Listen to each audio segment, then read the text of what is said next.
उत्तर प्रदेश वित्तीय नियम की कड़ी में पारिवारिक पेंशन एवं पेंशन पर पिछले 4 वीडियो में डिस्कशन किया।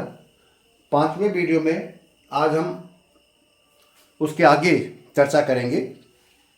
आज हम पारिवारिक पेंशन को ले रहे हैं और इस पारिवारिक पेंशन में बढ़ी हुई दर, सामान्य दर पर सबसे पहले चर्चा करेंगे। प्रश्न आ जाता है कि बढ़ी हुई दर पर पारिवारिक पेंशन से आप क्या समझते हैं, या पारिवारिक पेंशन किस प्रकार से देय होती है। तो आपको हम स्पष्ट कर दें, यदि कोई कार्मिक 7 साल की नौकरी करके मृत्यु हो जाती है उसकी, तो उसके परिवार में पत्नी जो भी हो, अगर पत्नी सेवा में है तो उसके पति होगा, अगर पति है तो पत्नी होगी, पत्नी नहीं है तो फिर हम पुत्र पुत्री को देखेंगे कि किसको पेंशन की देयता बन रही है। ये परिवार की पेंशन देयता परिवार पर डिस्कशन करेंगे। लेकिन पहले तो पारिवारिक पेंशन की परिभाषा समझ लें।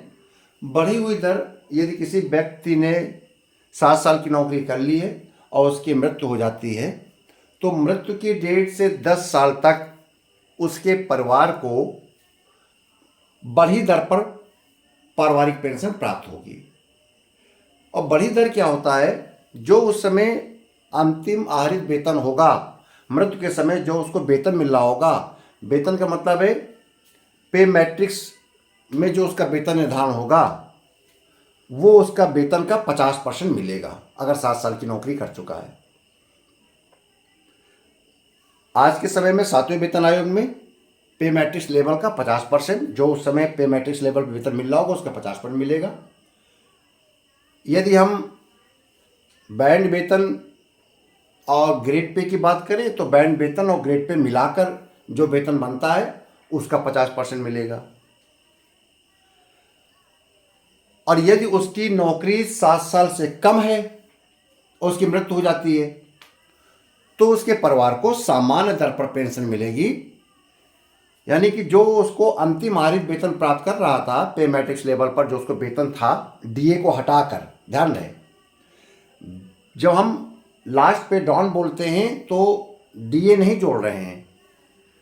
बिना डीए का जो उसको वेतन मिलता है उसका 30% सामान्य दर पर मिलेगा, और जो उसकी पेंशन आएगी उसमें डीए जुड़ जाएगा, जिसको बोलते हैं महंगाई राहत। ठीक है। अब एक दूसरी बात आती है कि नौकरी में रहते हुए मृत्यु हो गई तो हमने उसको दे दिया 10 साल तक बढ़ी हुई दर में पेंशन, और जैसे 10 साल पूरा हो जाएगा, समझ लीजिएगा, यहां पर अगली लाइन बोर्ड में नहीं लिखा हुआ है, ये लिख लीजिएगा, जैसे 10 वर्ष पूरे हो जाएंगे उसके परिवार को उसके पश्चात सामान्य दर पर पेंशन प्रारंभ होना शुरू हो जाएगी। यदि कोई व्यक्ति सरकारी सेवक सेवा में रहते हुए मृत्यु होती है तो उसके परिवार को 10 साल तक बढ़ी हुई दर पर, अगर उसने 7 साल की सेवा कर रखी है तो बढ़ी हुई दर का मतलब अंतिम आहरित वेतन का 50% 10 साल तक मिलेगा, और 10 साल जैसे पूरे हो जाएंगे उसके परिवार को अंतिम आहरित वेतन का 30% मिलना शुरू हो जाएगा, यानी कि सामान्य दर पर। बात समझ में आ गई? अब बात आती है कि मान लीजिए सेवानिवृत्ति के बाद मृत्यु हो जाए। कोई व्यक्ति 30 सितंबर को सेवानिवृत्त हुआ और 5 अक्टूबर में उसकी मृत्यु हो गई। अब क्या होगा? अब उसके परिवार को कौन सी पारिवारिक पेंशन मिलेगी? तो ऐसी दशा में यदि सेवानिवृत्ति के बाद मृत्यु होती है तो उस कार्मिक की, जब तक वो 67 वर्ष की आयु न पूरा कर लेता, या 7 वर्ष तक जो पहले पूरा ना हो जाए, उसको बढ़ी हुई दर पर उसके परिवार को पेंशन मिलेगी। बात समझ में आई? नहीं आई? मान लीजिए कोई व्यक्ति 30 सितंबर को रिटायर हुआ 2022 में, 30 सितंबर 2022 को रिटायर हुआ और उसकी मृत्यु 30 सितंबर 2024 को हो गई। तो अब उसके परिवार को 30 सितंबर 2022 को जब वो मरा था, वो रिटायर हुआ था, तब उसकी उम्र 60 वर्ष थी और वो 24 में उसका देहांत हो गया। तो अगर 30 सितंबर 2022 से 67 साल जोड़े तो 7 साल जोड़ेंगे तो 30 सितंबर 2029 को वो 67 साल का पूरा हो रहा। ठीक है, अगर 67 साल का पूरा हो रहा है, सितंबर में जो भी डेट रही होगी तभी उसकी 60 वर्ष की पूरी हुई होगी उम्र, तो सितंबर 29 में जो भी उसकी डेट रही होगी, डेट ऑफ बर्थ, उसकी 67 वर्ष की आयु पूरी हो जाएगी। तो 2029 सितंबर तक उसके परिवार को पूरी बढ़ी हुई दर पर पेंशन मिलेगी, यानी कि अंतिम आहरित वेतन का 50%। अब वो रिटायरमेंट के बाद मरा है, हो सकता है उसने राशिकरण भी कराया हो। तो देखिए, राशिकरण स्वतः ही, जो राशिकरण में उसका अभ्यर्थित धनराशि वो स्वतः ही निरस्त हो जाएगी, क्योंकि अंतिम आहरित वेतन के 50% से नीचे बढ़ी हुई जो दर है उससे नीचे उसके परिवार को मिलनी ही नहीं है। जब वो मिलनी नहीं है तो स्वतः ही वो राशिकरण का जो अभ्यर्थन धनराशि वो निरस्त हो जाएगी। ठीक है, तो अगर सेवानिवृत्ति के बाद किसी कार्मिक की मृत्यु होती है तो उसे 67 वर्ष की आयु तक, ये 7 वर्ष जो पहले हो जाए तक उसे बढ़ी हुई दर पर मिलेगी। मानी बात है, 67 वर्ष की आयु पहले होगी, 7 वर्ष बाद में होगा। क्योंकि मैंने बताया 30 सितंबर 2022 को वो रिटायर हुआ है और 30 सितंबर 2024 को उसको मृत्यु हो गई है, तो 7 साल तो 2031 में पूरा होगा अगर उसको बड़ी दर पे परिवार को देते रहेंगे तो वो 2029 में ही उसका 67 वर्ष की आयु पूरी हो जाएगी। तो कहने का से 67 वर्ष की आयु पहले पूरी होगी तो अंतिम आहरित वेतन का 50% तक उसको मिलेगा, परिवार को भी, और उसके पश्चात परिवार को सामान्य दर पर पेंशन मिलना शुरू हो जाएगी, यानी कि अंतिम आहरित का 30%। यदि और सामान्य दर पर क्या है, यदि किसी सरकारी सेवक की नौकरी 7 वर्ष से कम रह गई है तो उसके परिवार को पारिवारिक पेंशन मिलेगी, अंतिम आहरित वेतन का 30%। लेकिन पेंशन या पारिवारिक पेंशन किसी भी दशा में 9,000 से कम नहीं होगी। 1/1/16 से पहले 35 रुपये से कम नहीं होगी का उल्लेख था। अब आती है पारिवारिक पेंशन की देता है परिवार। भाई, पति नौकरी में था तो पत्नी को पारिवारिक पेंशन मिलेगी, भले ही पत्नी नौकरी कर रही हो, और अगर पत्नी नौकरी पे है तो पति को पारिवारिक पेंशन मिलेगी। कब तक मिलेगी? जब तक इनकी मृत्यु ना हो जाए और या ये विवाह ना कर ले। मान लीजिए पति नौकरी में था, पति की मृत्यु हो गई तो पत्नी को पेंशन मिली, इसी बीच पत्नी ने भी शादी कर लिया तो फिर पेंशन बंद हो जाएगी। ठीक है, तो मृत्यु या पुनर्विवाह तक पेंशन मिलती है। मान लीजिए कभी कभी ऐसा भी होता है कि पति को पेंशन मिल रही है, जिसने सरकारी नौकरी किया है उसको पेंशन मिल रही है और उसकी मृत्यु हो गई। जब मृत्यु हो गई तो उसकी पत्नी उससे पहले मृत्यु हो गई थी पत्नी की, अब पति पत्नी में से कोई नहीं है। तब देखा जाएगा कि उनके परिवार में पुत्र पुत्री हैं कि नहीं है। अगर पुत्र पुत्री हैं तो उनकी सबसे पहले आयु देखी जाएगी। आयु के क्रम में मिलेगा 25 वर्ष, जो सबसे बड़ा होगा, जो उस परिवार में पुत्र पुत्रियों में से जो सबसे बड़ा होगा, ये देखा जाएगा सबसे बड़ा कौन है। अगर वो बड़ा कौन है तो ये देखा जाएगा कि उसका विवाह तो नहीं हो गया, उसकी 25 वर्ष की आयु तो पूरी नहीं हो गई, उसका कोई जीविकोपार्जन का साधन तो नहीं है। इस क्रम में हम देंगे। मान लीजिए कोई व्यक्ति 24 साल का सबसे बड़ा लड़का है, अब लड़का नौकरी कर रहा है कहीं प्राइवेट और उसको 9,000 से ऊपर तनख्वाह मिलती है, तो फिर उसकी देयता पारिवारिक पेंशन की नहीं रहेगी। नंबर 2 में लड़की है, वो बालिग तो है और अभी अविवाहित भी है और जीविकोपार्जन कोई साधन नहीं है, तो नंबर 2 में अगर वो बेटी है तो उस बेटी को मिलेगा, तब तक मिलेगा जब तक वो 25 वर्ष की आयु पूरी न कर ले, या विवाहित ना हो जाए, या जीविकोपार्जन यानी कोई उसका नौकरी ना स्टार्ट कर दे, तो उसको मिलना शुरू हो जाएगी। जैसे उनमें से एक कोई शर्त पूरी करेगी, फिर कोई अगर तीसरे नंबर पे कोई बेटा या बेटी है तो उसकी देयता देखी जाएगी। इस प्रकार से इस देयता के साथ पुत्र और पुत्री को हम पेंशन देते हैं, पारिवारिक पेंशन। ठीक है। एक प्रश्न ये आता है आगे भविष्य के लिए, आपकी समझदारी और जानकारी के लिए, तलाकशुदा और विधवा पुत्री को पारिवारिक पेंशन दे होती है।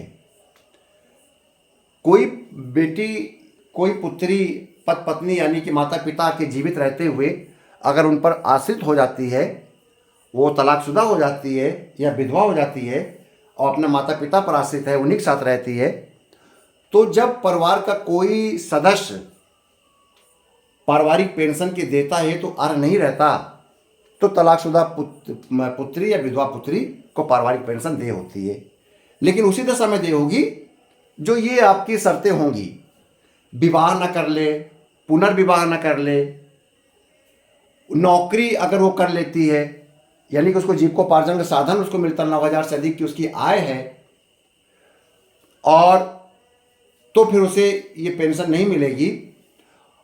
और तीसरी सबसे महत्वपूर्ण बात यह है कि तलाकशुदा या विधवा पुत्री का नंबर तभी आएगा जब कोई पुत्र या पुत्री विकलांग ना हो।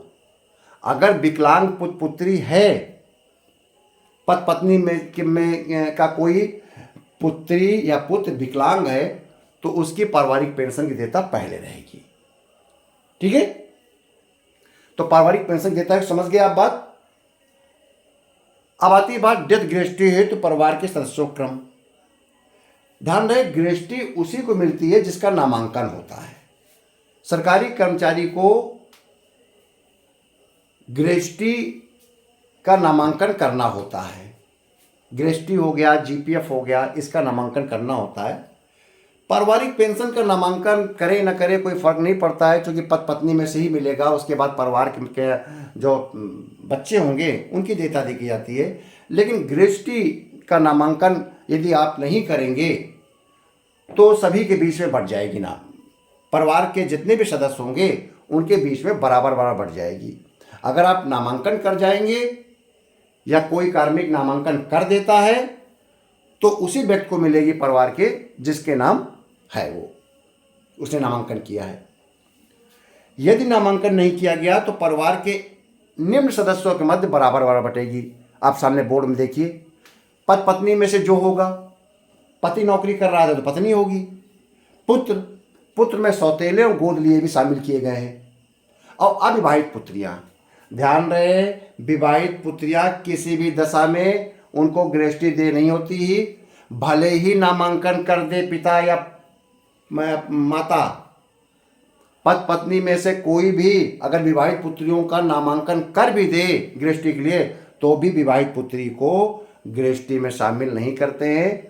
पति पत्नी, पुत्र, सौतेले या गोद लिए हुए और अविवाहित पुत्रियां ही ग्रेच्युटी के शामिल होता है। क्वेश्चन बन जाएगा कि यदि कोई व्यक्ति अपने मृत्यु से पहले नामांकन नहीं कर गया है ग्रेच्युटी का, तो ग्रेच्युटी का बंटवारा किस प्रकार से होगा? तो आप बोलेंगे पति या पत्नी, नंबर 2 पुत्र जिसमें सौतेले गोद लिए भी शामिल है, नंबर 3 अविवाहित पुत्रियां, आगे लिखेंगे आप विवाहित पुत्रियां इसमें शामिल नहीं है। ठीक है।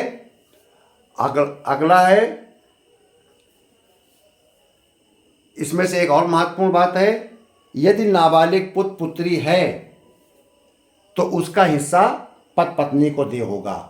पेपर में आ जाएगा कि आप बिना नामांकन के कार्मिक का देहांत हो गया है और कार्मिक अपने पीछे पत्नी को 2 बालिग पुत्र, 1 नाबालिग पुत्री को छोड़ कर गया है। आप बताइए इनके बीच कैसे ग्रेच्युटी का बंटवारा होगा? तो आप लिखेंगे कि पत्नी, 2 पुत्र और नाबालिग पुत्री, 4 के मध्य बराबर बराबर ग्रेच्युटी का बंटवारा किया जाएगा। अगर 10 लाख गृहस्थी आ रही है तो 2.5 लाख चारों के बीच बटेगी, लेकिन नाबालिग पुत्री का जो हिस्सा है 2.5 लाख वो पत्नी को दिया जाएगा, यानी कि पत्नी को 5 लाख मिलेगा और दोनों बालिग पुत्रों को 2.5 लाख मिलेगा। तो ध्यान रहे, आप इस प्रकार से इसका उत्तर लिखेंगे। ये प्रश्न आया है इसलिए मैं आपको बता रहा हूं।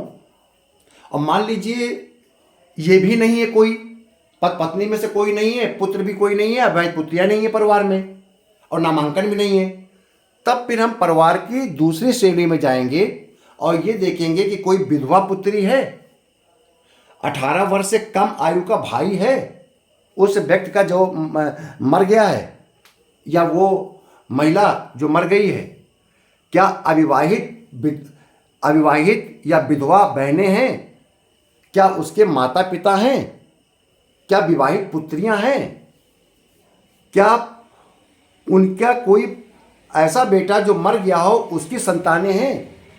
अगर परिवार में ये सब लोग हैं तो इनके मध्य बराबर बराबर गृहस्थी बांट दी जाएगी। तो आप समझ गए, डेथ गृहस्थी हेतु परिवार के सदस्यों के बंटवारे का किस प्रकार से सीरियल है, आप इसको समझ लीजिए। और कहीं भी कोई भी डाउट हो, समस्या हो, जितना मैं पढ़ा रहा हूँ, नई क्वेरी नहीं, क्योंकि मैं आपको वही पढ़ा रहा हूँ जो प्रश्न पत्र का पार्ट है। ठीक है, तो आप इस चीज़ को अच्छी तरह से समझ लें। कहीं पर कोई समस्या है, डाउट है, तो कमेंट्स बॉक्स पे आराम से विस्तृत तरीके से लिखें। पेंशन पर एक डाउट सेशन हम रखेंगे, उस पर एक एक प्रश्न का उत्तर देंगे। विगत वर्षों में पेंशन में कौन कौन से प्रश्न आए हैं, इस पर हम आगे चर्चा करेंगे अगले वीडियो में।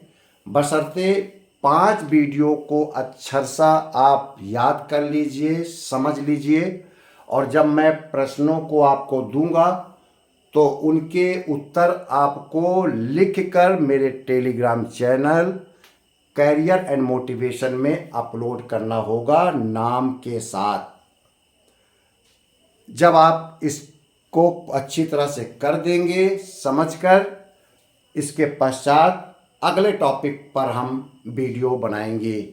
ठीक है, तो आप मेरे इस चैनल को सरकारी कर्मचारियों, सरकारी अधिकारियों, सभी विभाग के लोगों के मध्य इसका प्रचार प्रसार करिए, क्योंकि यह निःशुल्क बिना किसी आर्थिक लाभ के चलाया जा रहा चैनल है। केवल सरकारी कर्मचारियों एवं साथियों के मध्य जो भी अनुभव और ज्ञान का लाभ उठाया गया है जीवन में, उसको शेयर किया जा रहा है, जिससे अच्छी से अच्छी जानकारी सभी साथियों के बीच में जो इस सिलेबस के अकॉर्डिंगली किसी परीक्षा की तैयारी कर रहे हैं और जिनके कर्तव्य दायित्व में पेंशन का निर्धारण आता है, उनके बेहतर समझ के लिए ये वीडियो काफ़ी सुलभ रहेगा और अपने सरकारी काम को या सरकारी काम के निर्वहन में उनको बहुत सुविधाजनक रहेगा। तो सभी साथियों के बीच जो लोग विभागीय परीक्षाओं की तैयारी कर रहे हैं और सहायक कुल सचिव परीक्षा की तैयारी कर रहे हैं या अन्य विभागीय परीक्षाएं, बैंक की, एजी, सीएजी में इंक्रीमेंट वृद्धि के लिए डिपार्टमेंटल परीक्षाएं होती रहती हैं, उनके बीच भी ये शेयर करिए जिससे वो सभी लाभान्वित हों। बहुत बहुत धन्यवाद।